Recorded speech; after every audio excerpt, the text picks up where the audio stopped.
தோட்டக்குறிச்சி மலையம்மன் கோயில் பொருள்தந்தகுல பங்காளிகளுக்கு வணக்கம்.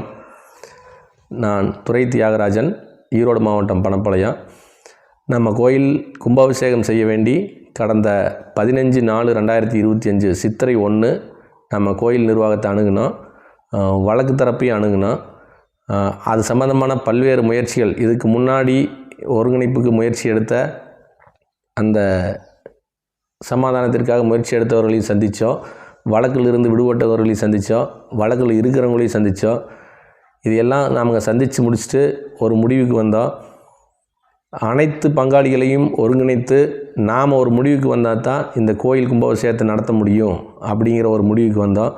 அதற்காக கடந்த 9 மாதங்களாக என்னோடு ஈரோடு மாவட்டத்தைச் சேர்ந்த பணப்பாளையம் வழக்கறிஞர் சத்தியசீலன், கரூர் ஸ்டடி சென்டர் ரமேஷ், ஆராம்பாளையம் திருமூர்த்தி அவர்கள் மற்றும் நாமக்கல் மாவட்டத்தில் ஏகாம்பரம் அண்ணன் அவங்களும், கரட்டுப்பாளையத்தில் சங்கர் அவரும், நாங்கள் எல்லோரும் இணைந்து கடந்த 9 மாதங்களாக பாடுபட்டு நம்ம கோயிலைச் சேர்ந்த பங்காளிகள், கொங்கு சமுதாயத்தைச் சேர்ந்த பங்காளிகள் 4000த்திற்கும் மேற்பட்டவர்கள் இருக்கிறாங்கன்னு சொன்னாங்க.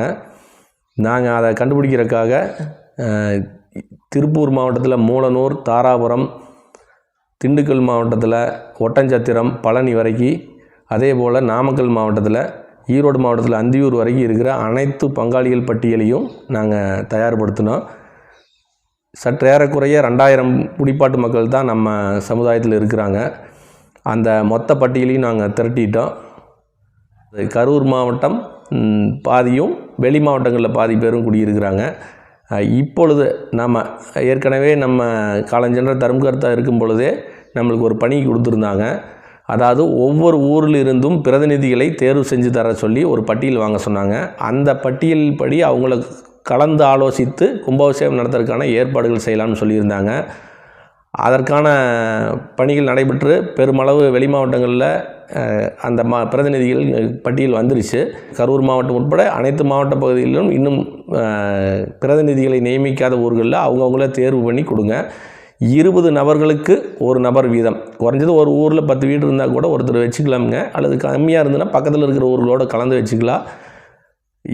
20க்கு மேற்பட்ட 80-100 வீடெல்லாம் இருக்கிற ஊர்களில் எடுத்துக்கிட்டோன்னா 20 நபர்களுக்கு ஒரு பிரதிநிதிகள் வீதம் தேர்வு செஞ்சு தரலாம். ஊரில் மொத்தமாகவும் தேர்வு பண்ணிக்கலாம்.